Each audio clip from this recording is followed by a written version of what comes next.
Welcome to my all viewers.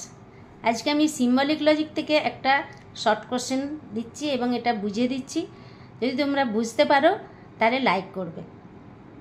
তো এখানে একটা শর্ট কোশ্চেন আছে, not third bracket P implies first bracket Q dot R bracket close, এর বিরুদ্ধ আকার কী বা অফ কন্ট্রাভিশন ফর্মস।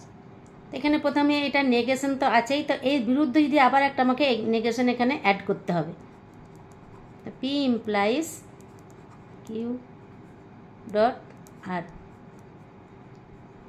তো ডাবল নেগেশনের সূত্র অনুযায়ী আমি এই ডাবল নেগেশনটা উঠিয়ে দেব, পি ব্র্যাকেটও ক্লোজ করে দেব, পি ইমপ্লাইজ কিউ ডট আর